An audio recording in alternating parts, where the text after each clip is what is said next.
Israeli হামলায় গাজার police প্রধান উপপ্রধান সহ নিহত ৬৮ জন। ইসরায়েলের বিমান হামলায় গতকাল বৃহস্পতিবার গাজার পুলিশ প্রধান উপপ্রধান সহ ৬৮ জন নিহত হয়েছেন।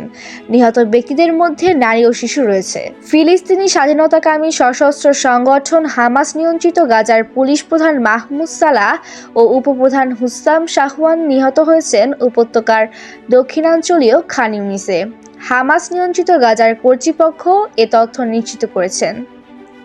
গাজার কর্তৃপক্ষ বলেছেন, খান ইউনিসের আল মাওয়াসি এলাকার আশ্রয় শিবিরের তাঁবু লক্ষ্য করে ইসরায়েলের চালানো বিমান হামলায় গাজার পুলিশ প্রধান উপপ্রধান সহ মোট ১১ জন নিহত হন।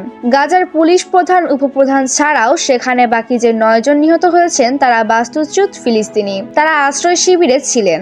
আল মাওয়াসির এই আশ্রয় শিবির বেসামরিক ফিলিস্তিনিদের জন্য মানবিক অঞ্চল হিসেবে চিহ্নিত, কিন্তু তা সত্ত্বেও সেখানে হামলা চালালো ইসরায়েল। হামাস পরিচালিত গাজার স্বরাষ্ট্র মন্ত্রণালয়ের তথ্য মতে, হামলাকালে গাজার পুলিশ প্রধান ও উপপ্রধান আশ্রয় শিবিরের বাসিন্দাদের যাচাই বাছাই করছিলেন। মন্ত্রণালয়ের বিবৃতিতে বলা হয়, উপত্যকার পুলিশ প্রধানকে হত্যার অপরাধ সংগঠনের মাধ্যমে দখলদার ইসরায়েল গাজায় বিশৃঙ্খলা ছড়ানো ও ফিলিস্তিনিদের মানবিক দুর্ভোগকে আরও গভীর করার তৎপরতা চালাচ্ছে। ইসরায়েলি সামরিক বাহিনী বলেছে, তারা গোয়েন্দা তথ্যের ভিত্তিতে খান ইউনিসের আল মাওয়াসি এলাকায় হামলা চালিয়েছে।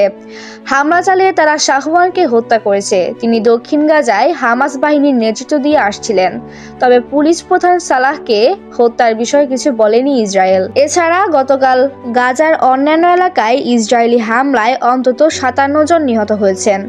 হামলার লক্ষ্যবস্তুর মধ্যে আছে খান ইউনিসে থাকা স্বরাষ্ট্র মন্ত্রণালয়ের সদর দপ্তর। গত কয়েক সপ্তাহের মধ্যে গাজায় ইসরায়েলি হামলায় একদিনের সবচেয়ে বেশি মানুষ গতকালই নিহত হলো। ২০২৩ সালের ৭ অক্টোবর থেকে গাজার নির্বিচারে হামলা চালাচ্ছে ইসরায়েল। এই হামলায় গাজায় ৪৫,৫০০ জনের বেশি ফিলিস্তিনি নিহত হয়েছেন। আহত হয়েছেন ১,০৮,০০০-এর বেশি ফিলিস্তিনি। Desk report, ITV Bangla.